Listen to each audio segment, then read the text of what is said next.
All right, welcome back to DangIT Prodcast, the show where we talk about video games, anime, manga. My name is Justin, Mark, and welcome back, everybody. Mark, how goes it? it goes, it goes.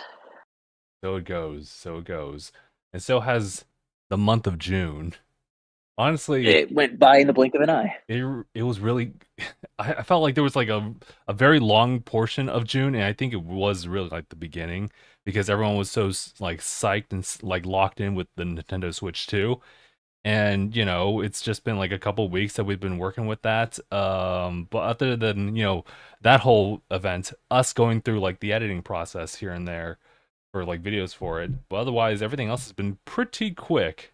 And pretty much by the time the next podcast episode like rolls up, we are in the second half of 2025, which I think when I look at it overall feels like it went by generally fast. Maybe not like the fastest, but like I guess when you look at the very beginning, maybe it just took a little bit of time. I don't know. I think it just kind of depends on the person. But guys, I feel like this past week, for the last full week, I should say, of June, because the 30th just kind of like hangs on by a little like edge right there. But otherwise, this full week of June has been, it's been eventful. I'm not sure if it's like super eventful like from my perspective. I've just been working. That's all I've really been doing. Trying to take some time to game over here and there, but otherwise yeah, not much on my end. Mark, have you been keeping yourself busy this past week? Yeah, I've been trying. I've just been so fucking hot over here. That's one. That's But one. It's been ridiculous over here. It's been like yeah. it's been 90s all week. Oh, yeah, that's right. Yeah, summertime is like gonna reach its peak. Oh God, now I just remembered. I think this happened this past week too. That I got my Comic-Con badge. So that means we're around the corner, and unfortunately Comic-Con usually happens around the hottest points of the summer. It's it's a mess out there, especially if you're like me and you've been like kind of low-key looking forward to like the Sonic Cafe to open up like in San Diego around the area. So I will typically like find a day and just like wait outside for like the opening hours for it. And on an off day when it isn't convention time, it's usually you can just like walk in and then you can leave.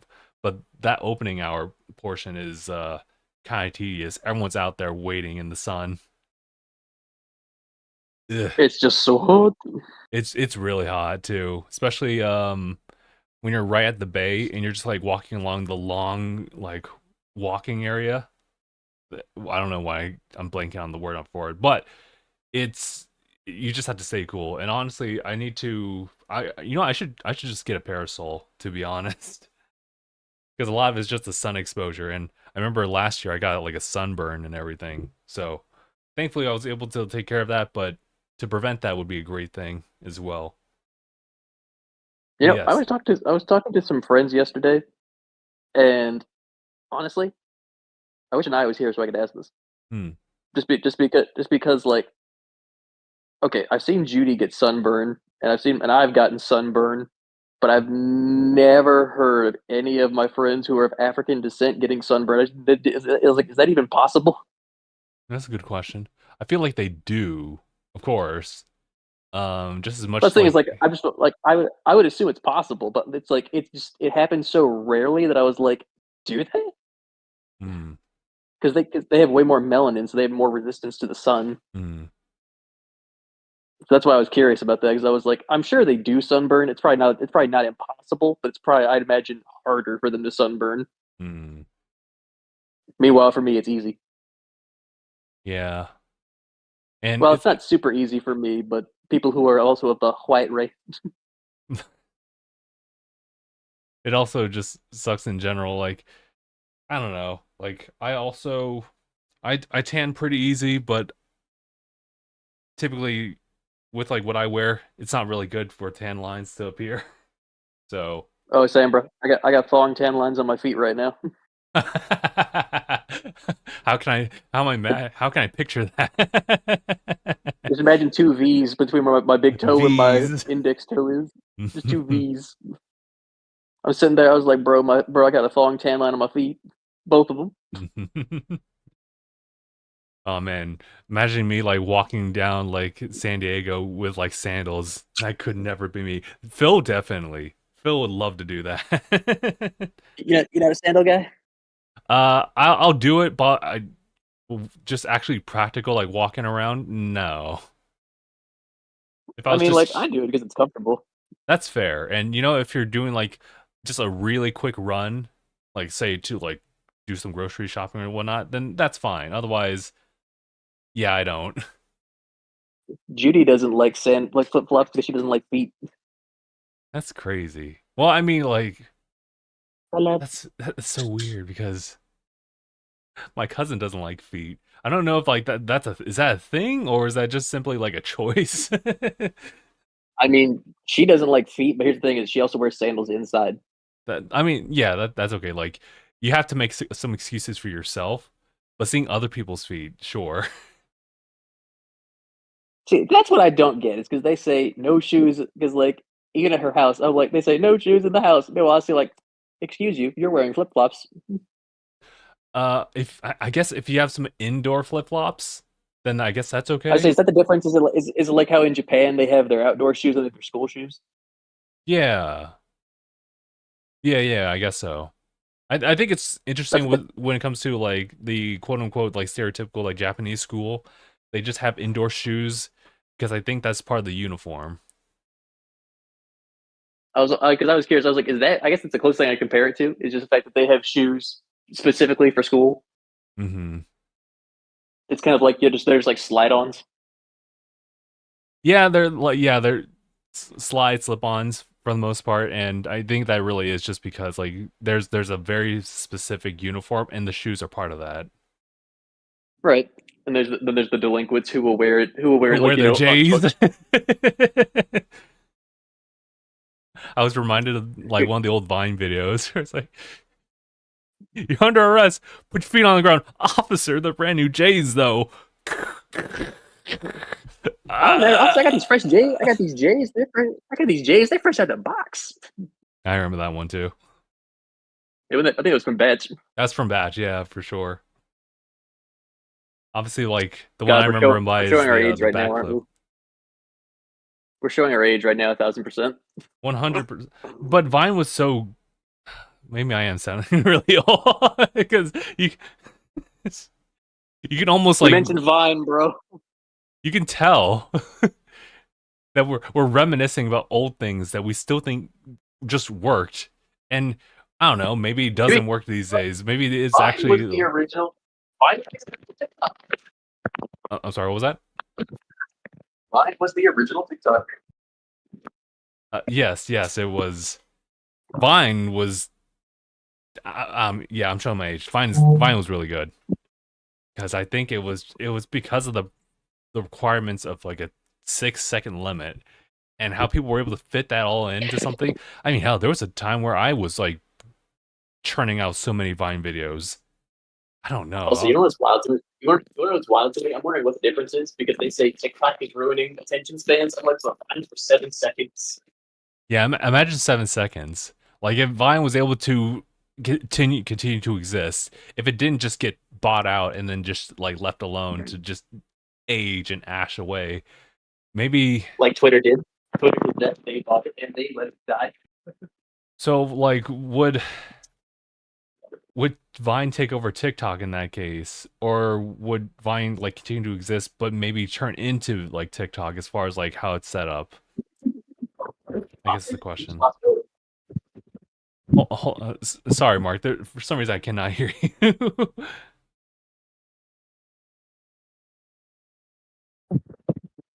It sounds like it's like I'm hearing you from inside your pocket. It's a really thick Sorry about pocket. that. It's Sorry, okay. I'm taking my going here for one negative. If I had to go mobile. Okay. Oh yeah. Okay. Gotcha. All right. Well, in that case, let me give you guys a quick rundown as to the talking points for this podcast. A lot of this is going to range from very short to brief too. Something well, we can actually talk like a fair bit about. Um, Honestly, I could probably talk about like these quick talking points like real quick right now. I just have to make sure I let's see, put these down and actually keep in mind of a timestamp for this. 'Cause I do want to make sure I stay on top of that. But some Nintendo stuff actually I wanted to like talk about real quick. Nothing about Switch 2 per se. Switch 2 is just doing its thing for now. I mean, if anything, they've been advertising Donkey Kong Bonanza, but that was moreover last week. So whatever we see of Donkey Kong will be a little bit of advertisements for the game coming out next week or well next month. But yeah, I guess technically next week ish in But July. still, very much adamant. You are very much adamant still about boycotting the Switch 2 for some reason. Wait, I'm sorry. What was that, Mark? Oh, sorry. I was saying people are still pretty adamant about boycotting the Switch 2 for some reason. Oh yeah, you know what? It's weird when we talk about like console versus console because they're already doing that this past week with Xbox's little app that allows you to just streamline Steam into it if you're on Windows. And It's pretty dope. people are just talking a little bit louder than usual when it comes to that. I think the whole thing is that like someone's like, "Oh, hey, look, I can open up the Xbox app. Um, I can link up to my Steam, so I see a logo of Marvel Spider-Man available on Steam, and open up through the Xbox app." So it's like, and that's obviously, I guess, triggered a lot of people, even if it's just simply a, "Hey, look what I can do." It just immediately it just Imagine, flips a switch for a imagine lot of being people. mad. Imagine being mad at more accessible gaming forever. Imagine it's That's I don't know. And then people complaining about the Switch 2. I kind of yeah, I see it here and there, but maybe not as much. Probably because I'm busy doing I my think own it's more to thing. do with the price. More to do with the price. The price. I mean, yeah, the price is always going to be a thing of contention for a lot of people. And you know Like what? for It's some reason, people are valid. just like, I'm not buying a Switch 2. Just like you say that now. I mean, yeah, you say that now. To be honest, like they are kind of valid here and there as far as like, you know, what do their if they have an existing Switch, you know, what their existing Switch has to offer for them still. Obviously, the Switch is still within its life cycle. They're still making games for Nintendo Switch. But I in thought they were regards pretty to much like, I thought they were pretty much like down, but there's not to be that many left for a Switch. Yeah. sorry, Mark, this is really difficult. I apologize. So I don't know. I guess when I had a point, there was one last point I wanted to say about like people in the Switch too. I think really it just comes down to the software, and I think Donkey Kong's going to help it as well. But we're going to see more and more like Switch 2 exclusive stuff like as we like progress further on in the years. So we'll see how that plays out. Um, Sorry about that little tangent. It was oh yeah, we're still sorry guys, we're still on the Switch like new stuff, Nintendo related. So talked about or at least I guess I am going to talk about it. So Dragon Drive, the other Switch 2 game that they were showcasing with the mouse support and everything like that, finally got a release date, a solid release date this time around, and they said it via Nintendo Today that it will be coming out August 14th. So it's going to be lining up with like how they're having one game each month. So we knew that Dragon Drive would be coming out in the summer, but we just didn't know exactly when. So thankfully, we were able to finally get something for that. Actually, in more recent release time frames, we actually have an update to the GameCube app for Nintendo Switch 2, and that's going to be Super Mario Strikers. The I think Phil says it. I can't say because I don't have a reference point, and you know what? Maybe you and I will also back this up too. The good Super Mario Strikers game is going to show up on Switch. 'Cause I'm pretty sure Phil has uh Battle League, was it called, for the Switch, and he would have a better way of just expressing like any of the good and the bad in that one. It feels like a lot of Mario sports games on Switch seem to just kind of miss. Like maybe they're being as ambitious as they can with the given like audience and the uh, lack of better words, like the ecosystem, the weather, what have you. Like, dude, or the demographic, maybe. I don't know. I am at a loss for words for this, but just the general target audience, what they expect or what they even imagine what people want out of like a Mario sports game, and they seem to just underdeliver.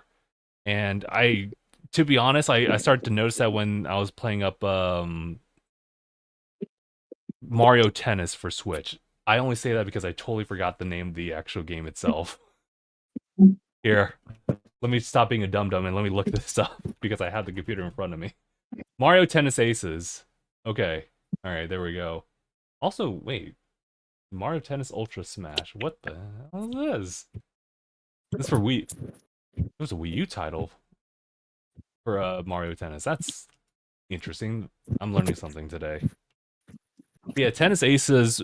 It's okay. I think the gameplay, like by itself, is pretty solid.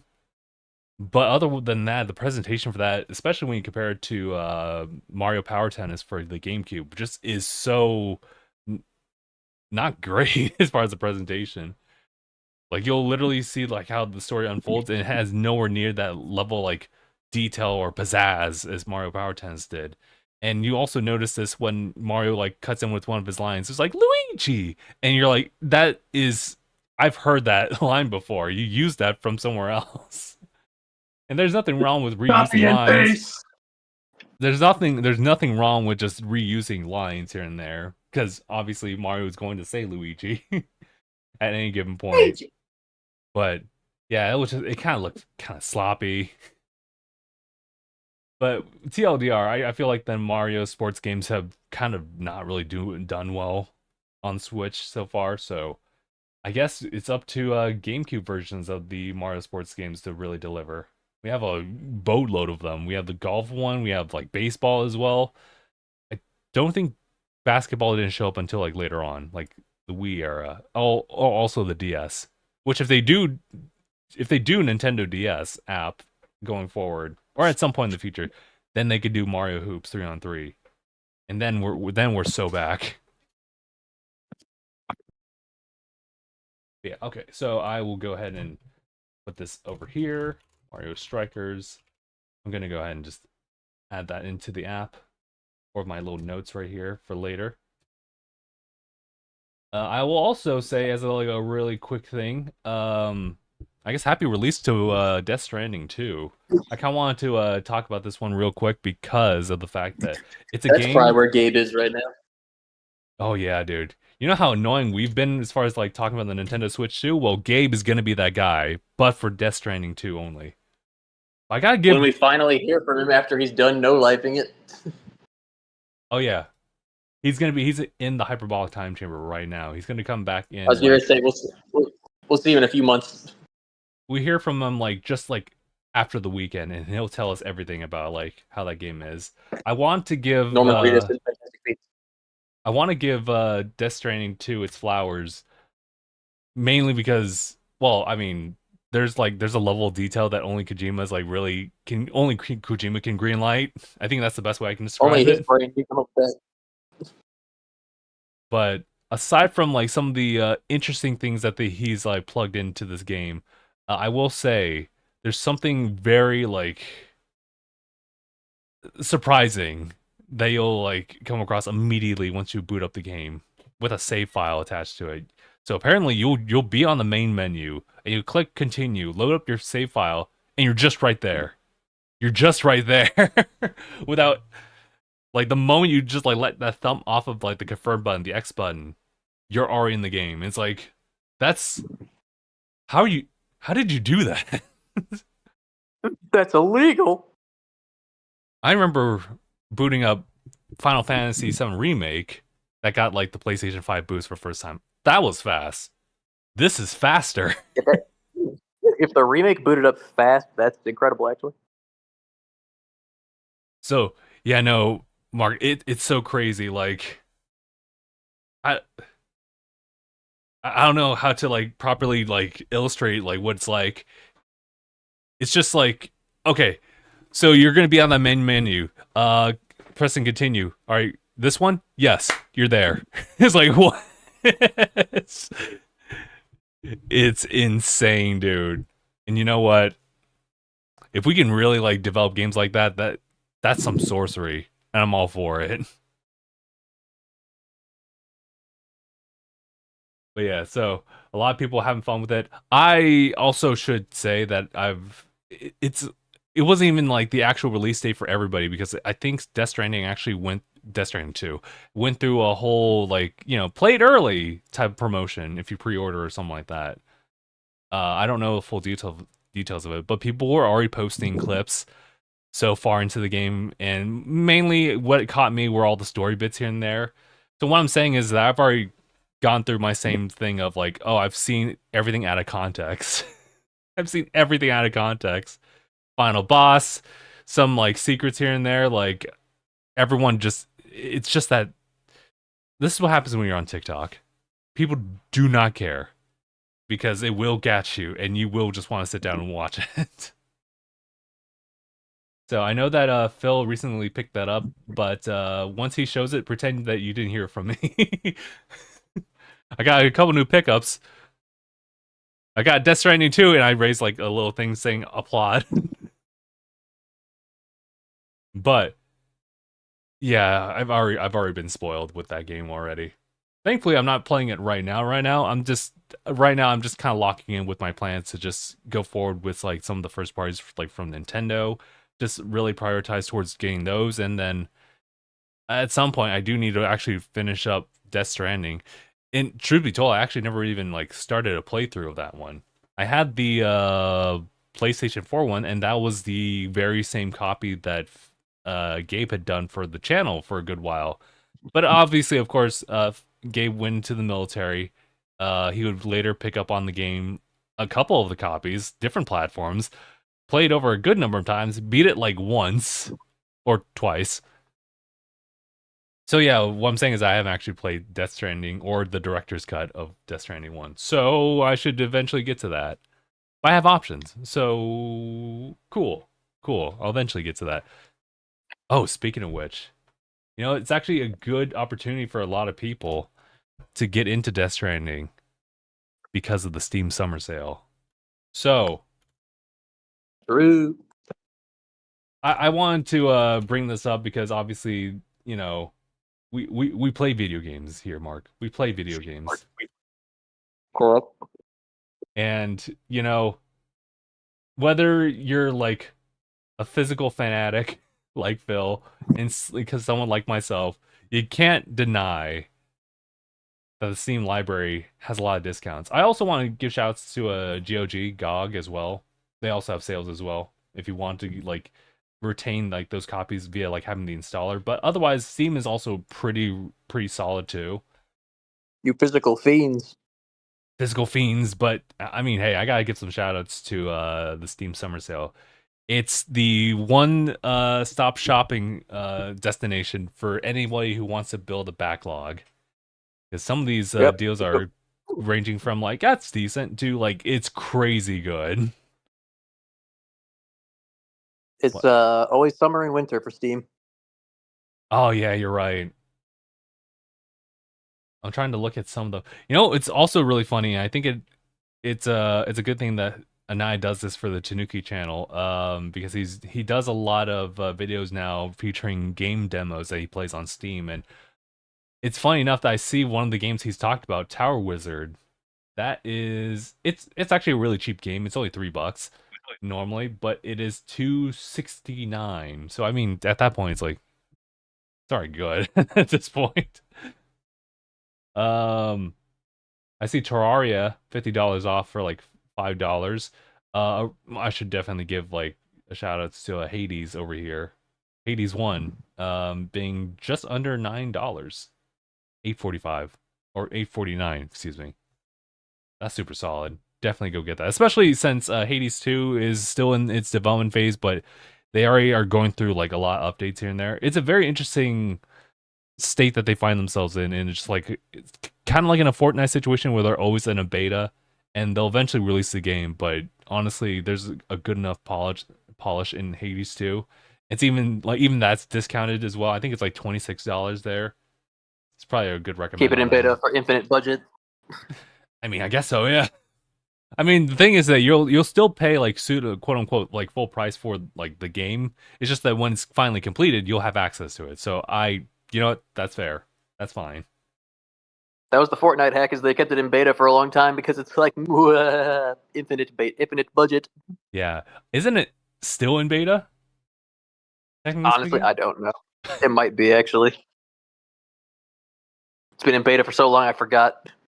It's so funny. All I know is that the last recent thing about Fortnite stuff, aside from featuring like some new character skins and whatnot, specifically like the DC stuff, is that it showed up on iOS again after so long of it being gone. There's that, and there was also like the Star Wars collab that happened recently. Oh yeah, you're right. Well, you're talking to Take Vader over and the Star. everything. Yep, take over the Star Destroyer. That's funny. You can use the Star Destroyer if you're managed to get to it. You get to be the one person controlling it. You can just fire down on people from it. That's crazy. I was like, that's pretty sick, actually. Oh, you know what? I, it's so funny that it's still such a meme to a point where like even after not talking about it, like I'll bring it up. I'm like, oh wait, this feels like it's always on sale. But Skyrim Special Edition as well, $10 on It Steam. refuses to die. Refuses to die, but it's also a really good time, so I can't even knock it for that. Like There's Skyrim is absolutely the game that refuses to die. mm-hmm. And, I think we're gonna follow the same trend with Oblivion actually, which is also on sale. It's Yeah, the 20% off. remastered one. Yeah. So you could definitely still play Oblivion, but there's Oblivion Remastered, which is currently $40 for the Steam sale. It's Is Ghost of also Tsushima on sale? yes, I think that's along with all the other PlayStation titles. I think that's a 20% off type of thing. Let me see. Fuck. That's two. That's 4019. Yeah. So Ghost of Tsushima director's cut is 4019. 33% It'll off. probably be cheaper during. It'll probably be cheaper during the winter sale. I think so. Just give it a little bit of time. Oh The big man. hitters, they always make them cheaper during the winter sale. That's true. It's a good opportunity Also, for them. a friend of mine sent me something. It's a Yeah. stream for Saba. Saba, a new VTuber who's launching, who happens to be she was Gargura. Oh, okay. So that's how He's they do it. back as an he's back as an indie VTuber apparently. Okay, so I kind of want to take an aside for that as well, like a quick like side tangent about that because I noticed some bits about VTuber news like recently, and I want to know, I guess, what's the mindset for it because recently there What was another aspect? VTuber that left. Oh, is it Shojo. Giga and Zen? Yeah. Yes. Is it Giga and Zentreya? Yes. It's wanting to branch out. It's wanting to. It's not that they didn't. It's not that they didn't love being with V Shoujo. From what I gather, it's more along the lines of they feel like they've grown as much as they could there, and they feel like now they just want to go branch it on their own and really just stretch their wings, kind of thing. Hmm.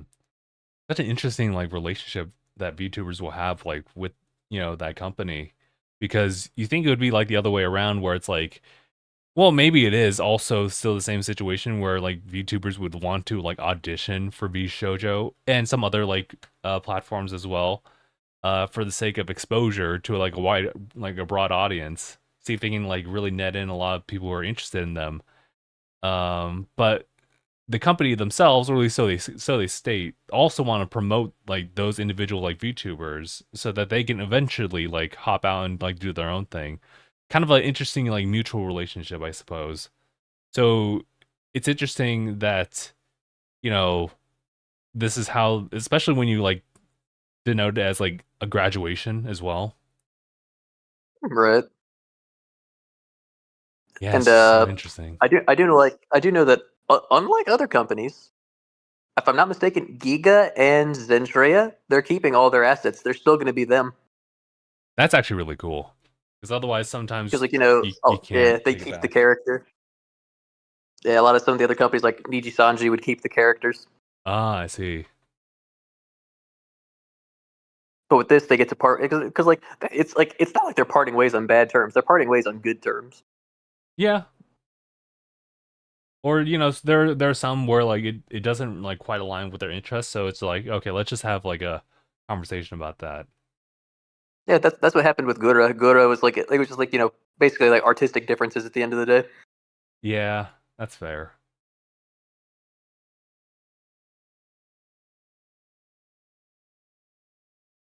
I'm over here still looking. Yeah, it's tough over here.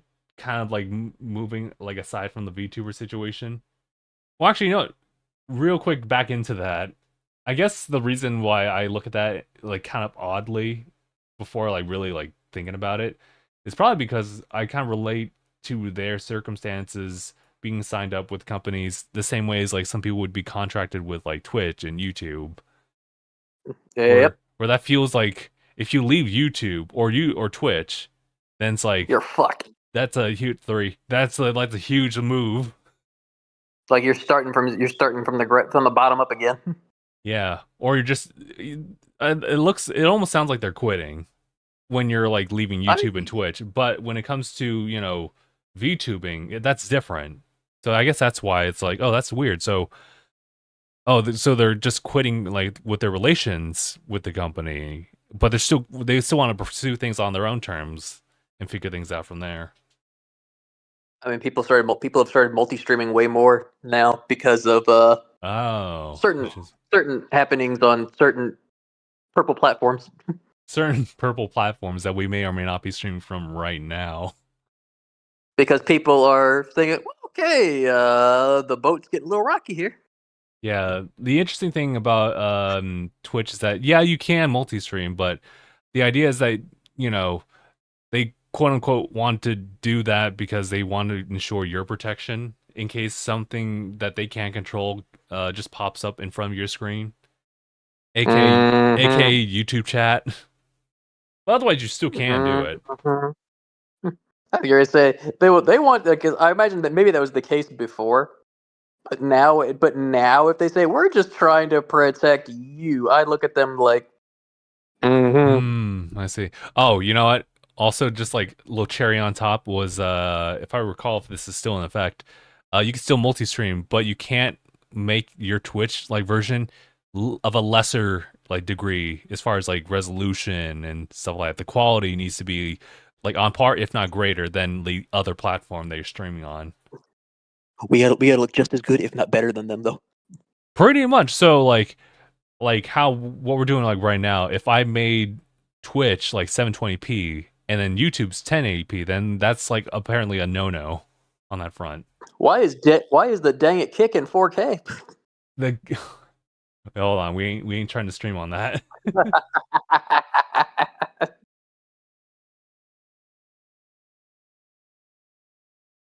But hold on, I see Benno in the chat as well. He's over on the YouTube side. I always need to buy something from the summer sale, or else I'll feel depressed. 345 games on my wish list. You know what? I feel it. I feel it. I think you have plenty of options. You have a lot of options. I was listing out a couple of them, to be honest. Like Little Nightmares 2? That's $3. I mean, honestly, I kind of wish it'd be $2 because of Little Nightmares 2, but that's okay. Guardians of the Galaxy, though, that's $6. Ooh, Good game. yeah. When I was playing that, it was actually pretty fun. Also, something crazy cheap was Crypt of the Necrodancer, the rhythm-based The game. fuck is that? It's the I'm not sure if you remember Cadence of Hyrule, Crypt of the Necrodancer, but it's I don't know the character's name per se, but it is a rhythm-based game where you're kind of doing dungeon crawling as well. So it's interesting. They've also done a couple spin-offs. I think Rift of the Necrodancer you might recognize. That's a newer title from them. And they're doing rhythm-based in the form of like actual like Guitar Hero like. So another little spin-off, but I think Crypt of the Necrodancer is like an original title from them.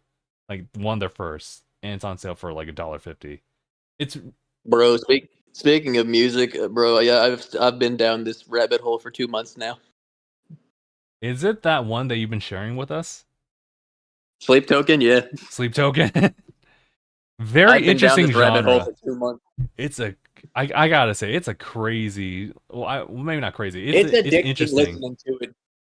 It's an interesting. Like, I don't know if it's my vibe, but I get it.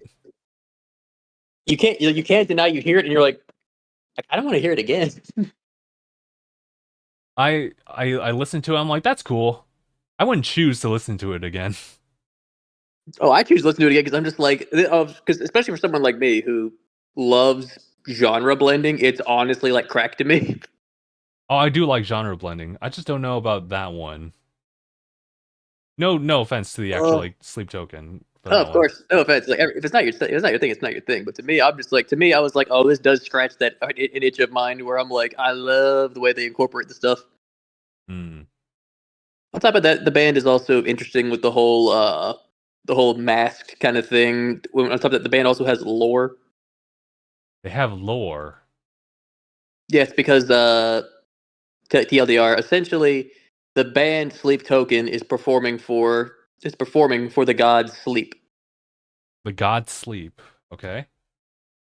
The god Sleep came to the lead singer Vessel in a dream, and he told Vessel he would give him he would bring him fame and glory in exchange for worship. And so that's why each like when they some songs they do, like at least in the most recent album it was more mask off, more like this is just Vessel talking. But in the past few albums, it's been more heavy on the like these are just like tokens of worship to Sleep. These songs, Interesting. Okay. and that's why they wanted to be. That's why they wanted to be anonymous, is because they want people to focus on the art, not them as people. That's fair. And I can respect that. I can also respect that as well. But yeah, I remember my brother was sending me songs by them, and then I finally fell down the rabbit hole. Oh, I see. You know what? I think I have a newfound respect to that because, as you said, by not attaching their own personalities and like their actual like person, their identity to it, it really focuses in on like what they're making as far as the music. Oh, So yeah, when it's you like their think, name, like even like when you hmm, know them by their names in the group, there's the lead singer Vessel, and then for the drummer, that's two. For the guitar and bassist, that's three and four. 3 and 4, that's fair. So yeah, there's Vessel who's the singer, then the drummer two, then the guitarist and bassist, which are three and four. Oh, I see it too. They also have Hey, apparently backing vocals, touring members.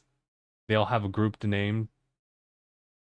I think it's called. yeah, the women Called in the back, yeah, yeah, apparently as a whole they're called. This is from the wiki. Aspera. yeah, Sparrow. Interesting. They're a recent addition, if I'm not mistaken. Gotcha. But yeah, Vessel actually, you could see his outfit. He performs in that. Yeah, I'm seeing different images. For the most part, I think it's pretty consistent with everything. Yeah, I think it is pretty consistent.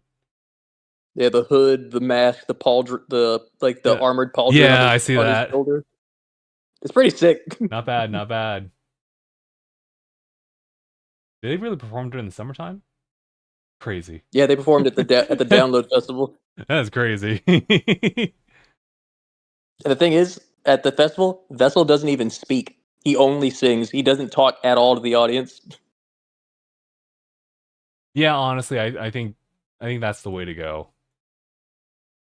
It's like when he talks to people, like he talked to the fans in some of the new album, like I shared with you guys, like Caramel, like that was definitely saying like, "Hey, some of y'all gotta chill." Hmm. But yeah, it's like when I discover new music, I definitely go down these rabbit holes, and I'm just like, okay, I gotta learn here. What would you say is your like top three like music groups, if you will, that you're kind of like deep in the lore Ooh, with? ooh. I groups that I'm most familiar with, like in terms of just their general stories about them as either a group or as people. Hmm. That would probably be And I'm 6 feet. 6 feet high.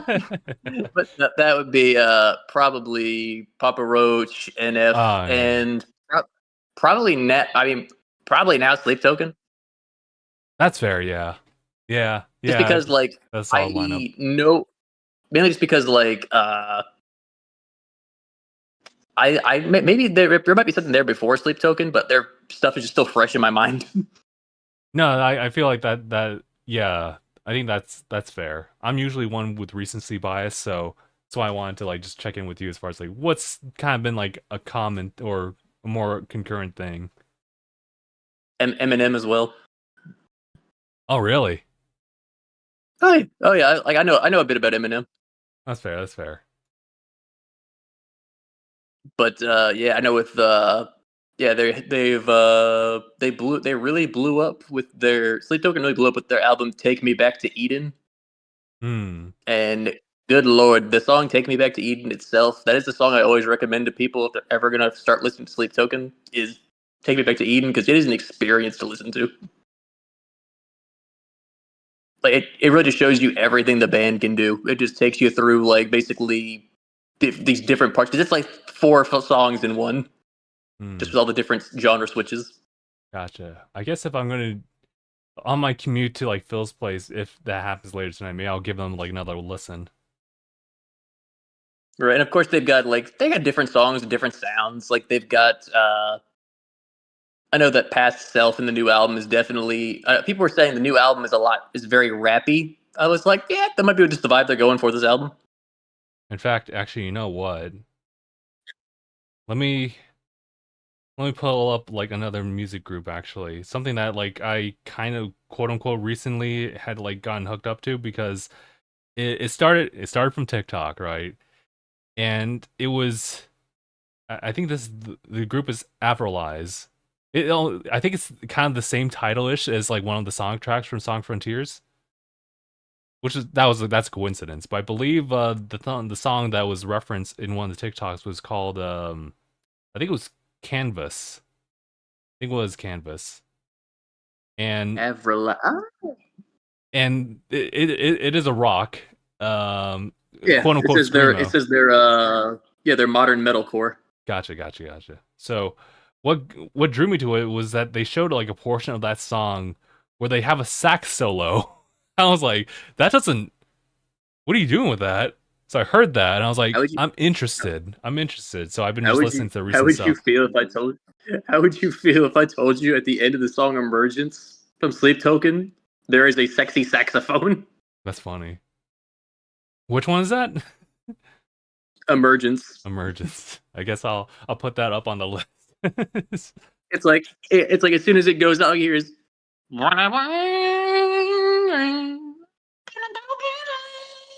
I'm just like, what the fuck? 60 saxophone! it's it's interesting. It's interesting when you genre blend like that. Or if anything, Right? And of you just course, throw in just like whatever like instrument. right. And you've got people that are like, there's like a lot of metal purists or genre purists or people who just like want to hate that sometimes don't like what Sleep Token's doing. But from what I've seen, a lot of people who like Sleep Token like them probably for the same reason why a lot of people like NF. And I can speak as if from my point of view, I see a lot of similarities. Hmm. People that are healing, connecting from pain and traumas and stuff like that, they really vibe with it. Okay. Like that's what I'm noticing. It's like a lot of people, it really just connects with them on that personal level. Yeah, I feel that. I think personal music is always going to be like some of the best music. And I know they always say like some of the best music as well is music that you can visualize. Hmm. Like music, like you can see it, like it paints a picture in your Oh, head. yeah, I see what you mean. It's like you can hear it, but it's like this: someone can hear a song, but they're not Hmm. always listening. Yeah, But when you listen and you can see it in your mind, the it's like, picture. this hits different. Hmm. But that was my tangent about music. Oh yeah. To kind of rope everyone back into it. I am. Oh man, Sephi, we're here. I'm kind of looking at Stardew Valley.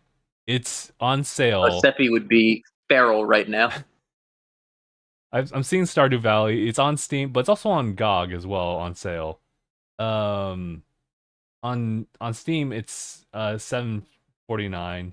I think you can also like tag on another like $2.49 for like DLC and whatnot, as well as the soundtrack.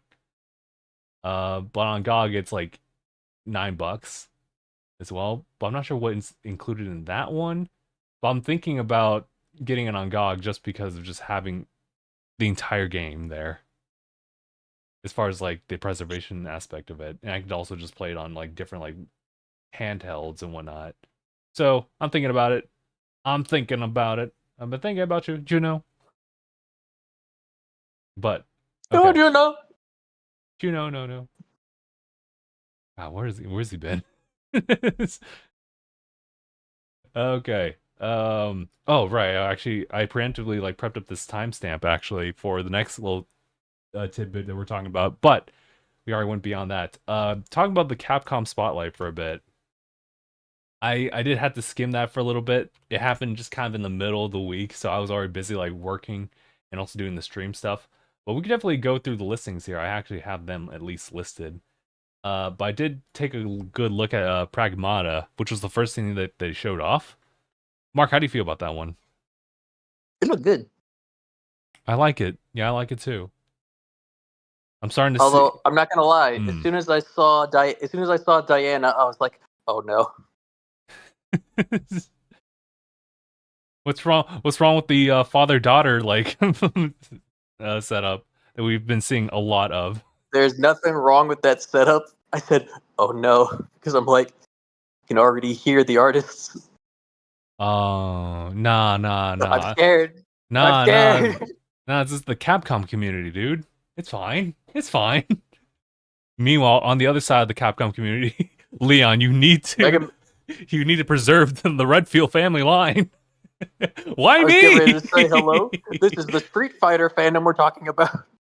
Oh, that too. It's Not funny. only that, God knows how many times I've heard the jokes of Mega Man backshots. I think it's fine. I think it's fine.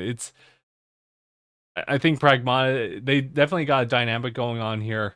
I'll have to see more about how I feel about the characters specifically, but I think the gameplay is actually really interesting. Because how they describe it, it's like third-person shooter with like some puzzle like aspects to it, and you do that by taking Diana's control while just like hanging on the back of like Hugh, right? And when they're fighting monsters that are like or androids, robots, whatever, heavily armored, the only way you can actually like fight back is to actually hack them first, so they're exposed, and then you can shoot at them. So it's very interesting because like when you're in the midst of combat, you also have to deal with the pressure of like enemies like charging at you, shooting at you, but you also have to like keep in mind that you are trying to navigate like a little sub menu that Diana has access to unlock the armor pieces for that enemy to open up. So I think it's really interesting. You know what? I gotta see more about it, but I'm glad that they had gone through that whole development like hell, and now we actually have a release date of at least 2026. The next thing that they added here was Street Fighter 6. Sagat's coming in August 6th, I believe, next month. Or sorry, well, August. The King of Muay Thai? Yes. So funny. He's like it's just your like token character like roam around like world tour, and you know, you're just interacting with some of the kids, and all of a sudden you just feel this presence of like a lion like or tiger just like pouncing on you. It's just a guy. As he just uppercuts a tree branch into oblivion. Or a fucking log. He's just that guy. I don't know what to say. Dude, he just turned that log into fucking splinters. He didn't even care that you were there. You just had to like kind of maneuver your way like around him, and he was just doing his thing. Oh, he wanted you to be there. Oh, yeah, I guess so. Yeah. He wanted you to see. He wanted you to witness. He wanted to flex. He flexed. I see it. Is this the second time that Sagat's featured as DLC in consecutive games? Probably. That's interesting. It's not quite as what I would say is quote unquote egregious when you have Heihachi, the poster boy of Tekken, being featured as a DLC. But that's Phil's argument, not mine. Don't shoot the messenger. Don't shoot the messenger. Yeah, so Sagat's coming out August 6th. So this is actually pretty exciting for those who are jumping in with Street Fighter 6 on the Switch too. Actually, oh hold on, best viewers. What the? That's crazy. Anyway, let me just take care of that real quick. Since I just see that, but yeah, no, actually, I wanted to bring that up. I think Phil had talked about that when he was like on board, or maybe no, I don't think so. Yeah, there was like some like gaps in time so far where Phil's just not able to talk about like Switch 2 on the pod. But we were actually hanging out with him, and he pulled up Street Fighter 6 on Switch 2. Runs pretty well. It was him and Anaya just going making a couple rounds back and forth, and they were locked in. So I'll just watch until like it gets to a certain part later in the night where I'm like, okay, guys, I'm tired. I want to go home. I can't Irish goodbye, you guys. But okay. Also, another game. I think I think the reason that they brought this up it was because it recently came out for Switch 2 as well. Kinitsugami Path of the Goddess. They had an update to it as well, where I guess you have like access to like this accessory of sorts that if you toggle it on, you'll be able to just like play some like 8-bit music instead.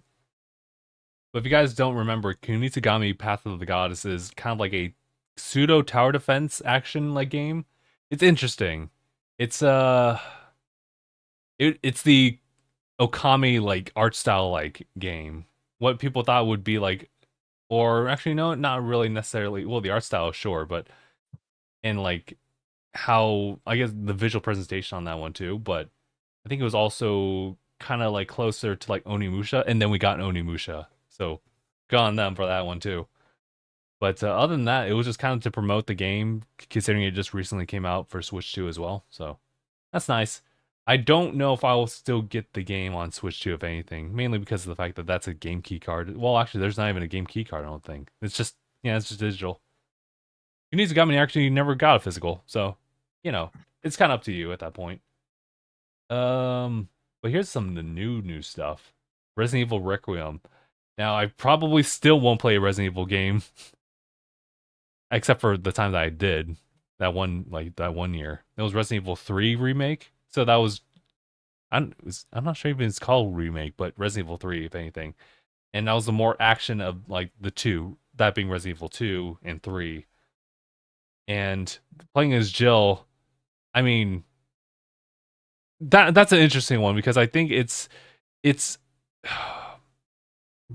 like Resident Evil 2 is to Resident Evil 3 is like Resident Evil 3 4 as is to Resident Evil 5, where I think the follow-up sequel is more action based and a little less scary unless you hate getting chased by the nemesis. I mean, I didn't like that either, but but at the same time, it was still like a little bit more fun and not as like spoopy scary as like I don't know going to the Raccoon City Police Department. Oh man. But yeah, no, I can still appreciate Requiem for what it is because they were talking a little bit more about like your character Grace and how she is just essentially investigating Raccoon City again. I guess I forget exactly what the story beats were here, but essentially their reasoning for using Grace was because considering what the alternative would have been, which was trying to fit Leon in like a super scary game, can't really necessarily do that. They said because you know they can't have Leon be scared of every single like little thing. That's been a point of contention, oddly enough, online as well. I'm not trying to entertain that, but yeah, I mean, I'm totally okay with them just changing up characters here and there, if it means that they can bring back like returning characters because it's 30 years after the whole Raccoon City crisis, so Leon's like 50ish. That dude's already seen a lot. and should have retired himself. But who knows? We might see Leon like later on. Might be a story little thing. But for what I see, like yeah, they are definitely racking up like the horror bits of that. So anyone who's like really big on like horror games, Resident Evil Requiem seems like it's gonna deliver. Uh, we also got release date for that one too. February 27th, 2026. They're just, I mean, to be fair, I guess they've been churning out like Resident Evil games here and there. They'll take their breaks here and there, but the announcement and the turnover time which they're actually releasing it is actually pretty good. And then we have the last thing, or at least one of the last things I noted, which is Monster Hunter Wilds. They have the title update that's coming out very soon, actually, in like a few days. Monday. So they're featuring two monsters. Mark, what were those two monsters? Legiacris from Monster Hunter Tri, who was the flagship, and then there's also Soregios, who's from Monster Hunter 4 Ultimate. Gotcha.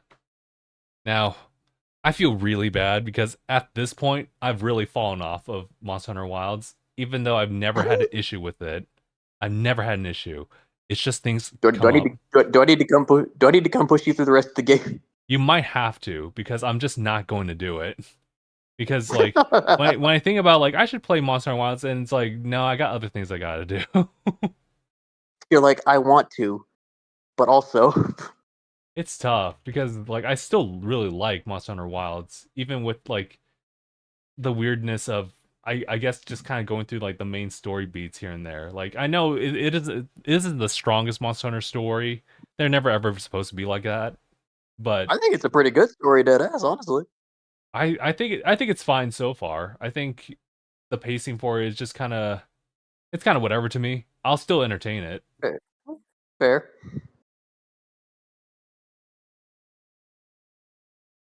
I'm actually like looking up the update as well via the website. Should have had this prepped open ahead of time though. Oh, there it is. So you can actually like check it out on the website actually, where you can scroll through the Regios. There's that one as well. Oh, they actually show off the armor pieces. I'm pretty sure they already shown off that monster set as well. Yeah, they showed off the armors. Okay, gotcha. Pretty solid for both of them. Oh yeah. I am a fan of Soregios though. That one's kind of clean. I'm not gonna lie. That's a Dark Souls enemy right there. Bruh. Like I see that guy in that full armor set. I imagine him just hitting this pose real quick, and I'm like, oh wait. Let me dodge real quick. Oh, also Arch Tempered Ultaduma as well. So oh yeah, Arch Tempered Ultaduma. Yeah, I kind of like the additional coloration on that one. Pretty nice. And then that's a nice little thing on the website. You can actually you can see the effects of layered armor sets, which pretty much is or layered weapons. So you can actually have one weapon that you really like, but you can also change it for a different fit that just matches like your aesthetics. Pretty nice. I guess also they're adding photo enhancements on that and a couple other different gestures and whatnot. So have fun with that. I think that additional bit of content will cost us a little bit extra, but I think, yeah, the title updates are going to be like free. Oh, right.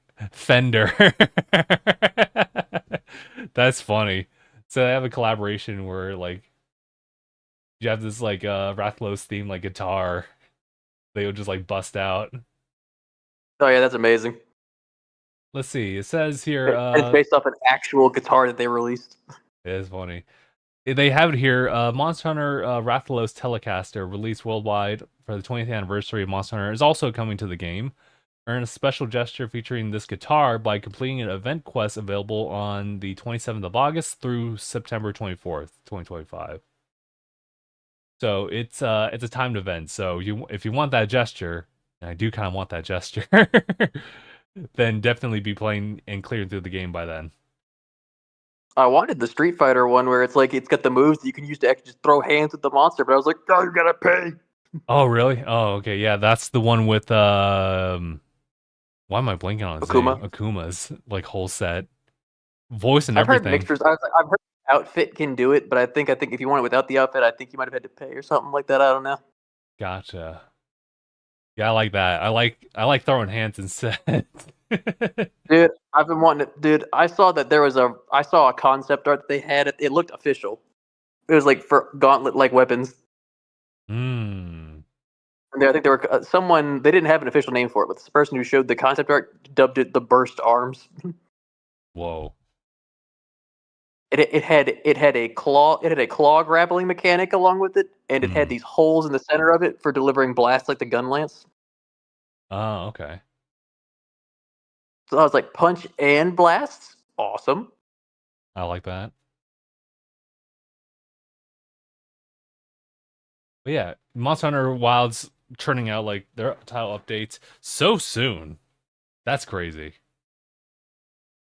Yeah, otherwise I think that was an alright Capcom like spotlight when you look at everything as a whole.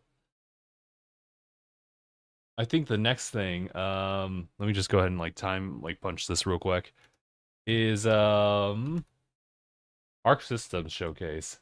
This one is this one's interesting, I'm not gonna lie. I'm gonna be real honest. There's maybe one game that I was interested in. Everything else is kind of like, well, I'm not really a fighting game person, and I don't really see too much appeal on the other games. To be honest, on a personal level, I'll talk about the one that I saw that caught my attention that I knew beforehand. It was called Absolem. It looks like it's a why am I blanking on the genre name now? It's a beat 'em up, what it seems like. But they have a really cool art style where it kind of reminds me of like some of the Wonder Boy games. Or if anything, just like it's hand drawn or something like that and it's well animated. Kind of like that. Everything else though, I can't really say too much. Uh oh, you know what? I should say this on behalf of Phil.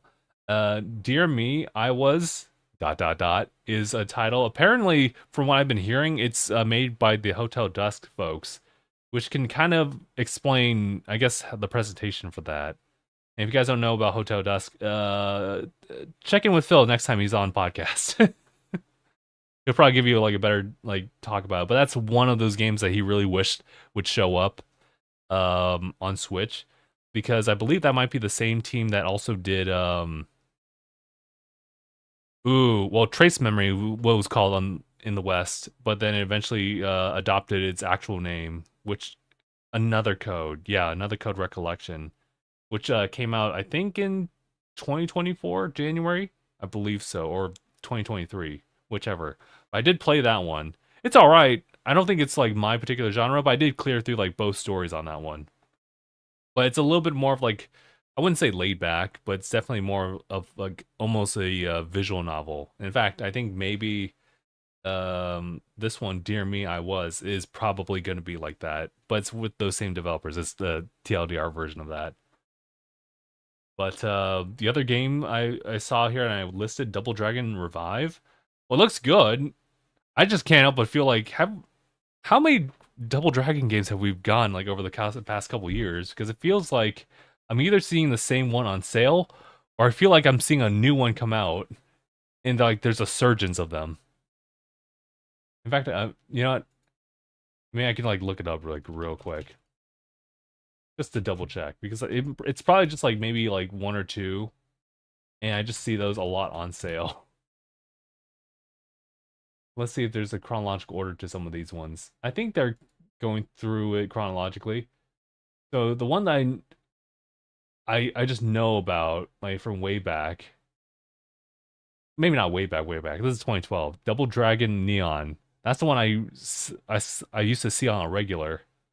And then there was like a Double Dragon 4, and then I think these are two the same. This is Double Dragon Rise, and it just kind of cuts off. Double Dragon Gaiden Rise of the Dragon. 2023. Okay, so I'm getting closer. And then we have Double Dragon Revive. So not bad. That looks actually pretty decent. Otherwise, I feel like I kind of wanted to jump into it like at an early stage. Let's see. This game, Demon's Night Fever. I'm gonna be honest, I don't have a lot to say about that. Bubble Bobble Sugar Dungeon, which I could have sworn was I mean I kind of skimmed through this part of it, which was I know Bubble Bobble is like more I think puzzle based, if not maybe yeah, maybe it is like an action game, as you were saying. But Bubble Bobble, interesting to see that show up for the showcase, but okay. Okay. And then the only add-ons that they would talk about that were actual fighting games were like Hunter x Hunter, Nen Impact, and then Under Night Mm-hmm. Inbirth 2. Also Golden, how's it going? So yeah, those are the only like fighting games there. And then they had one last little thing. It was called Damon and Baby. I like the art style. I don't know if that's for me, but fair enough. Now, I bring up Arc System as well, not just because it's like game news stuff, but also because I kind of wanted to address the fact that a lot of people were really disappointed in this. And I think it's mainly because Arc Systems, and they even say it too, that Arc System like works is now known as like the guys who make fighting games. And yeah, I guess to be fair, when you have like a very like exciting update or news bit about having a Marvel fighting game they recently announced, then yeah, sure, you guys are known for the fighting games. It's hard to really branch out of that, and unfortunately, it kind of reinforces this issue that kind of happens I mean, online. they just do it so well. They're just so good at their craft that like no one asks for anything else from them except for maybe like a take on a different franchise, like Naruto, or maybe like One Piece, or maybe well, they already did Dragon Ball, so I can't really say that. I was very surprised you didn't just go Dragon Ball. Well, I mean, like I was waiting for it, honestly. honestly, like Fighters 2, some people were really looking forward to that. Fighters 2 would have been a hype ass announcement. Yeah, but I guess we'll have to see if they. Well, let's see what they do beyond like Marvel, and then we'll see. But I guess I guess I've been working on other projects too. But it is kind of a low key kind of a problem as far as like the general consensus online, where certain companies to make like a certain title here and there, unless I guess you're like Nintendo and PlayStation or Xbox, where it's like you're known for like releasing like different games of different like genres, and it'll be better known for like this versus that. Some people know Nintendo for Mario, of course, and then there's some who are like, oh, I love Pikmin, for example, or Animal Crossing, if that matter, or for me, Fire Emblem, and some other things like Metroid. They should also put more Metroid games out there.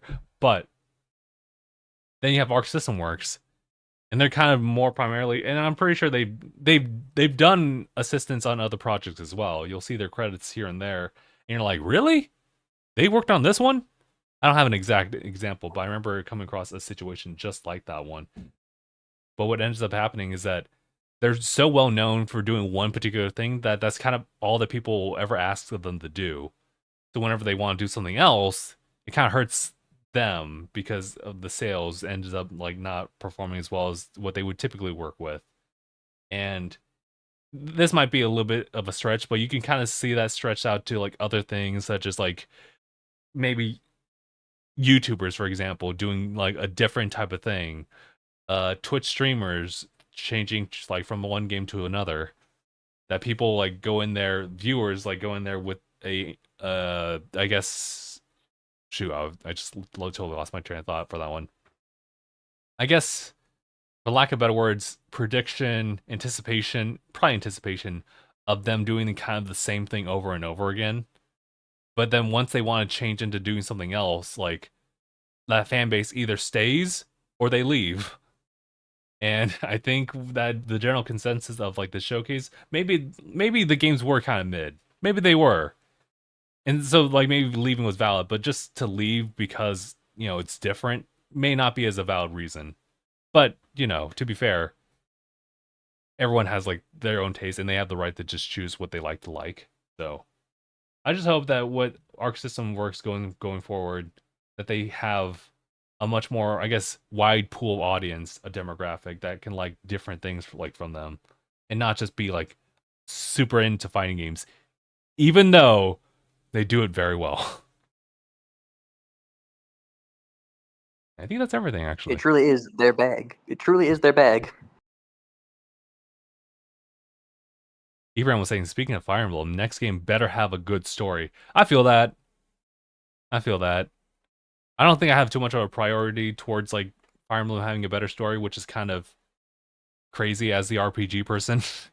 Good story is a good story, and should be one of the good reasons or main reasons for playing an RPG, to be honest. But I don't know. But I think that's everything I wanted to really bring up. Yeah, I think we actually like tackled everything here. So I think we can actually jump into possibly a little bit of something that we don't really talk about as much these days or each week is anime and manga. I can't tell you anything about manga. I will tell you, there's this one anime, I don't know the name of it, but it's one of those that like catch my attention because it subverts your expectations. It's like a ReZero. I can't even like front with you about that. Oh, really? Because it looks cute, it looks charming, and it gets dark. Hitting you with those Made in Abyss vibes. Yes, actually, quite a lot. I'm gonna go ahead and bring it up because it's super interesting. But Mark, what have you been tuning into? I've been lazy the last couple seasons. I need to catch up. Like, I still need to finish solo leveling. Oh no! Like, no! Oh, here's brother! The thing. I'm on episode 10. I just need to get through 10, 11, and 12. Done with season 1. Then I just gotta watch season 2. Okay. And I need to catch up. I've been meaning to watch the Red Ranger Isekai. I plan on watching Gachi Yakuta this season. Red Ranger is surprisingly kind of good. It's kind of good. It's good. I told you, it's good. I'm still reading the manga. I've just been lazy on watching. You know what? That's fair. But yeah, it is good. Like I wasn't joking. It's actually good. It's actually pretty good. And I also want to finish Teogenia, which is that new isekai that came out.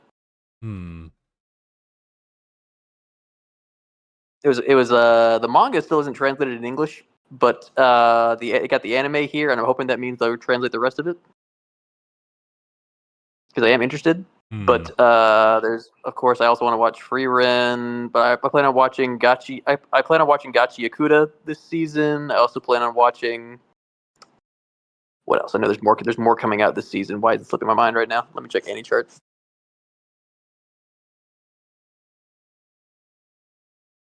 Summer Annie chart. Don season 2, of course. Ooh. Kaiju number 8, season 2. That's also ranked number 1. Yeah, Gachi Yakuta. Part 2 of Sakamoto Days.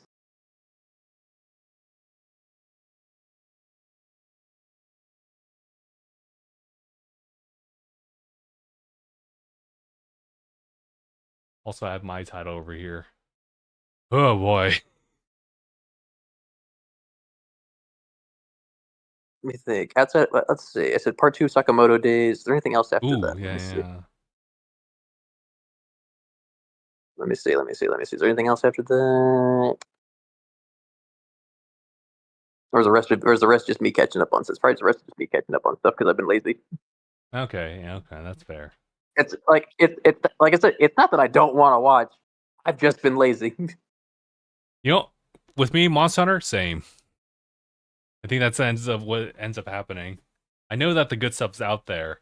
It's eventually, but it's like for you, it's like devoting you're time. It's like for you, you're like, it's not that I don't want to play. It's just that you've been lazy with it. Mm-hmm. It's like I want to watch. It's just I've been just like it's just like I just have to open it. Yeah, you just have to load it up, and then it can kind of give you a couple bits of mileage.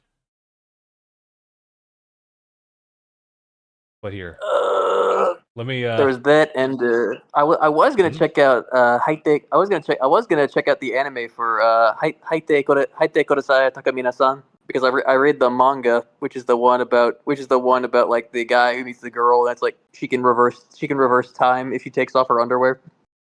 Oh yeah, that one. That's a wild one. I I avoid that read the on manga. principle.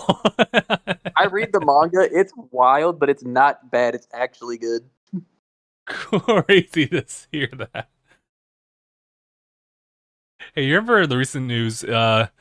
The author for that one harem manga where the main character has multiple uh like female companions got the award. Which one? He got Which the one? award for the longest written line, longest written page. Oh, is it the one for the 100 Girlfriends? 100 Girlfriends, yes. You Yeah, got I an know the I know the award. page. I know the page. That page is ridiculous. Props to him because holy hell, dude. Bro, that page is ridiculous. Okay, It's so long. okay. I'm adding this to the watch list, but I mean, keep an eye out for this one. This might be a little bit too dark, though. I understand this, but I'm so curious as to where it might go. It's called Takopi's Original Sin. It's That sounds about familiar. It's about this octopus-looking like alien called Takopi. He lands on Earth and he has this mission to spread happiness. Now you're thinking, Justin, why is it so dark if it's all about happiness? I'll tell you why. He first meets up with a very depressed fourth grader named Shizuka. And everything seems to be okay from his perspective. Like, yeah, it's like I'm just that guy. Here, I got a couple of gadgets here that like spread happiness and everything like that. And then she's kind of like, you know, touch and go. She doesn't really like open up to him, but like I think by the end of their first meeting, like she kind of like cracks a smile. She's with a little dog, and then literally the next day she looks like she's gotten beaten the hell up. And Oh no. Takapi's completely ignorant of like how human culture's like, how humans behave. So it's like, what's going on? Why are you all like marked up like that? And she doesn't even really give him So any answers. he had like no idea. And he's like, oh, so what happened? It's like, I got in a fight with my friend. And that's all she really says. And it's like, oh, I get it. So humans like get in fights with each other. Well, here's this. I have this ribbon they tie to like one end of like your arm and the other to the other friend, and you become friends like that. It's super great. And then something just changes in her. She's like, "Can I borrow that for a bit?" He's like, Oh "Yeah, no. sure. Thanks." And she walks off. And Oh no. I'll leave it there. I'll leave it there. And that Oh was no. all one Oh episode. no. Oh no. It's dark. But I guess what ends up happening is that maybe Takumi is able to like rewrite that because like he didn't really know. He was just being super happy about it, but I think this is where he's gonna lock in. Bro, So just trying to vibe. it's just think about it like makes me feel sad too. I'm like, dude, she didn't deserve that. But apparently, like her Right. friend that she got in a fight with also has like some really bad going on too at the house. Because I guess this was all in one episode where you know she was busy like lurking and trying to see like who's she talking to, who is that, and she's like super jealous about that, and she's like kind of storms off back to her house, and it's crazy how they do the composition of like this scene where like she walks out, the sun's setting, and beyond the shadows, like at the other like end of the kitchen is her mom, and everything around it's like all scrapped up. There's like food junks here and there, and apparently it's an abusive relationship, and it's like, oh shoot. And so as the sun sets, as she like walks up like to her daughter, it's like, oh god, what's gonna happen? Oh no. It's so bad, dude. So I hope Takumi can do something about it. But yeah, it's one of those where it's like, I gotta know what happens. This just sounds so sad. It sounds incredibly sad, so be warned. I'll see how things play out. I'm also kind of scared to even watch the episode in full.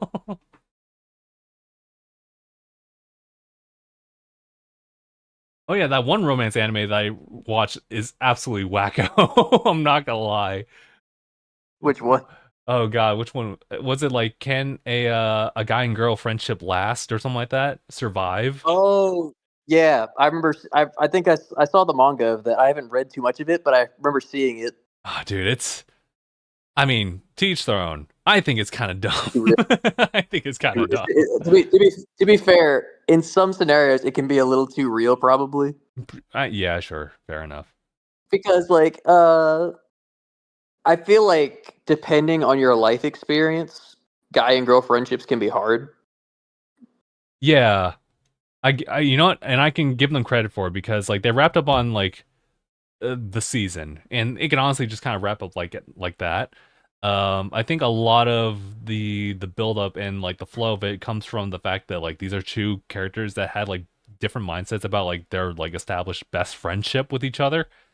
Part of it is like the girl trying to get over her immaturity and like teasing him and actually being a little bit more like front forward, straightforward with him. And for him, it's just to embrace it and not just to expect like her to tease him. I can't really say much as far as compliments towards like the third wheel in this case, but they do one of those things where like they make the narrative like so super analytical. Like there's a lot of moving pieces here and there. There's different support characters doing certain things. I can't support the fact that like one character, I mean, granted, a lot of it's because of like the fault of the main protagonist. But the fact is that like you feel like some of the adult characters could have been a little bit more mature about things. And I could talk about this in out of context because I'm low key kind of heated about like some of the things that happened where apparently they're having this competition and it kind of determines like whether or not like the girl character leaves like the school to go study in New York or something like that because of a previous established prank that she had done to get back at like the guy. But essentially, it was one of those things where, like, okay, I need you to make this accessory for me, guy character, and I need to be like at your very best. And if it's good, I'll leave you guys alone. If not, I'm taking her back to New York with me so she can like do her own thing to separate you guys, essentially. So apparently, the guy's sister tattles on him because I guess like during one of the teasing moments, he neglects something about like the curation of the accessory, which sullies the entire thing.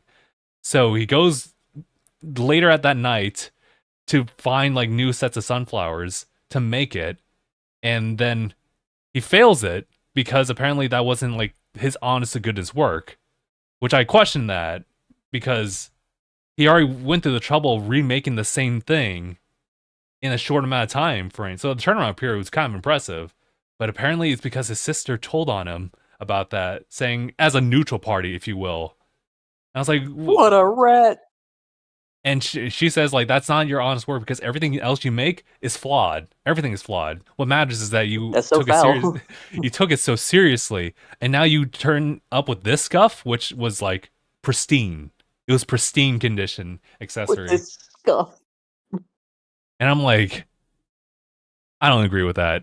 I see what they're trying to do. I don't get it. So foul. It's so foul. So yeah, I don't. I'm gonna be honest. I don't really like the show, but I get what they're You're trying like, to not a do. fan so far. Well, I say like the reason why I think depending on your life experience is because I know for me early on and for maybe a bit like into my teen years, like female friends were difficult at sometimes because I don't know, I kept like some worked, but others it just felt like it always ended up like developing into a romantic feelings. Yeah, I feel that too. And so I feel like that was just a struggle for a while, but of course now having female friends is no problem. Right, because it's super weird because we're not really taught how to like engage in relationships like that, or to even have like those Right. complex relationships with people. Right. So that's why I think I can kind of get what there's. I can kind of get what's going on because it's like, to a degree, in certain parts of your life, it is hard to have friends of the opposite sex sometimes. Yeah, especially if you don't really understand like what you're feeling, you know, or if Yeah, you can't even especially if talk you don't about know it. how to like, yeah, if you don't know how to deal with your emotions or your feelings and stuff like that. Yeah, in this case, it's one of those things where I don't know. If you look further into their relationship, it's definitely one of those things where like the guy feels like he's undeserving of her because she could literally have anything Oh, that she wants. And for her, it's like oh, I just want him. I just want him in particular. Like oh. guys waltz up to me all the time, and I'm like, haha, well, sure, that's fine. And it's one of those things where I think the way that they talk about like how awkward and weird it can be is that like a guy can close in and try to make friends with him to get closer to her. And so eventually that fades off once they like unveil like what that actually really is about. So they end up just being like a two-person dynamic. But Oh, it's it's interesting because it's definitely one of those it's one of those like why does she tease him a lot? Like I get why, but she doesn't need to do that. Cuz it keeps egging him on. And then when you want to be serious about it, he's not going to take it seriously. That type of thing. Which I right. think is an accurate representation of teenage life, to be honest. I mean, dead ass, yeah.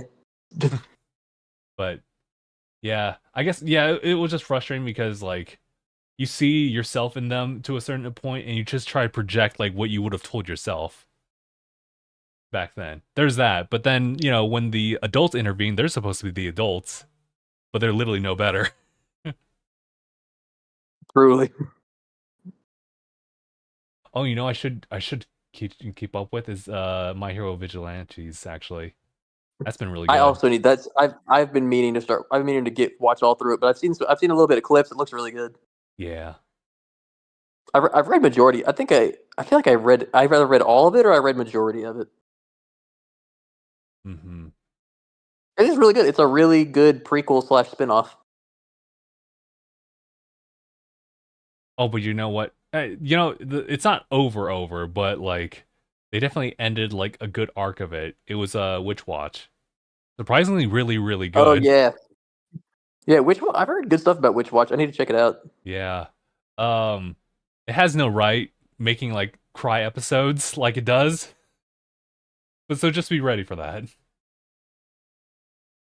Oh boy.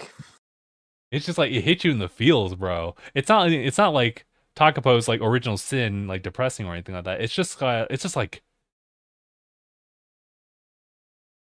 I don't know. It's it the way that like you always get me with like friendship is like power type of vibes, that type of thing that gets me all the time. It's kind of similar to this where it's like friendship is everything. That like everything is like, how do you make it so simple? Like there's conflict everywhere. It's like, no, well, you can just tackle it like this, and it's like, oh, dude, stop saying that. Where's my tissue papers?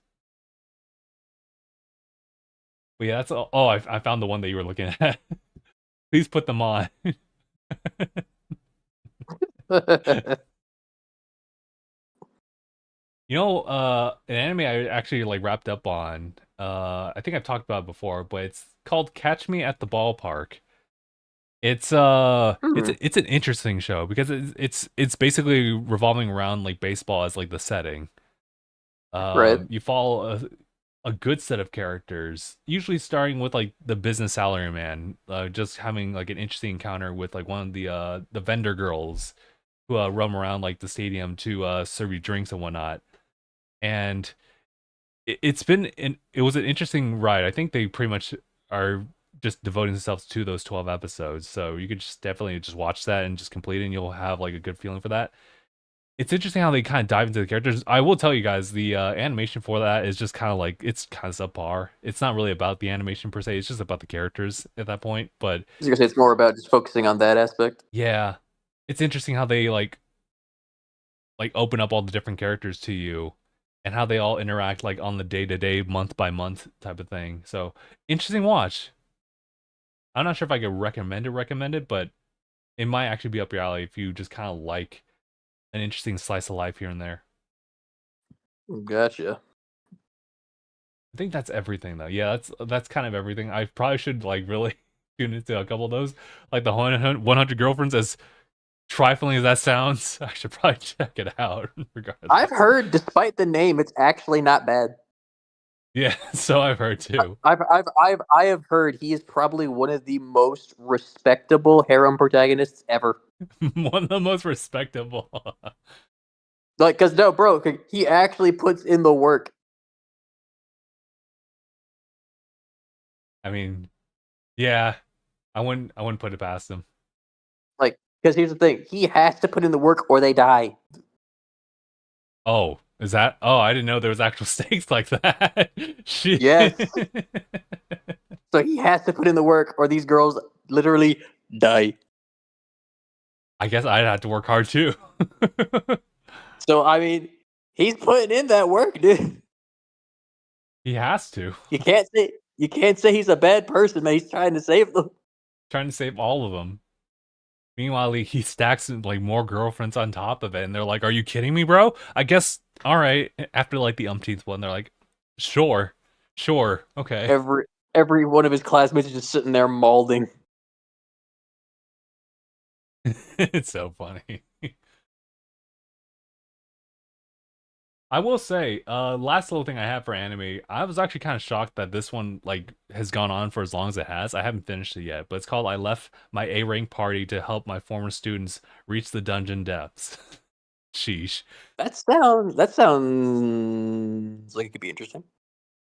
It has been kind of interesting, to be fair, and truth be told, like I think it has like a higher level of like animation than it really deserves to have. Granted, I don't know. I You don't said, know. you said this has a much better budget than it probably deserves. Or I would even expect it, to be honest, because it's not necessarily another isekai slap Ibrahim. It was actually one of those things where like it's another I left my party type of situation, or my party left me type of like show. So it's not like isekai. It's still like fantasy. In fact, this is a little bit more of like a quote unquote like modern fantasy, but to kind of juxtapose like the whole left my party dynamic where, you know, they see you as lesser than them, so that you leave them, find your own party, you get better. That old party notices you, try to get you back, and that's a whole like plot. That's a whole like confrontation. But what this has done is actually gone past that arc and just like develop other things. So it's been kind of interesting. You might be interested in it, especially if you're like into like the Red Mage Architect, the one that is kind of like The damage dealer. the not necessarily like kind of like the jack of all trades. Is that the red mage? Is that the red mage is just street damage? Black Mage is straight like damage, if I recall. Black mage is just death. I don't know what the Blue Mage is though. It's the like I was like, there's like different color The dynamics. blue mage is an oddball. Okay, I think If Red I'm not Mage is mistaken, more it's pretty odd. Red Mage is more like general support, the buffer essentially, and the debuff. What's funny is that like when you open up like the show, like it shows our guy and what he does, he adds buffs, he debuffs immediately. I mean, it works, to be fair. But yeah, that's all I got to say about it. I gotta actually like finish up the rest of that.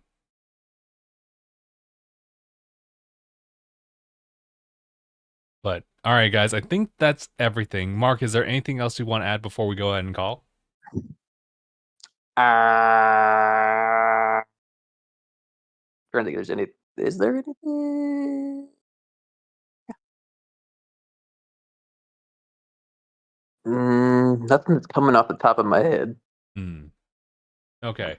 Well, with that being said, I guess we will go ahead and wrap it up. All I gotta say is that, guys, there's a whole Steam summer sales. Just be careful, everybody.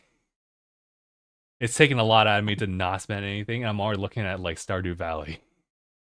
Watch your wallets. Watch your wallets. Lock them extra tight when you're like browsing on Steam specifically. But yeah, we'll go ahead and call it here, guys. So thank you all so much for tuning in for this one. It's been a nice episode. This is a oh, sorry, I'm trying to like bring it up actually. Yeah, so it's been episode 548 of DangIT Prodcast. My name is Justin. Mark. We'll see you guys in the next one. Hashtag bye, everybody.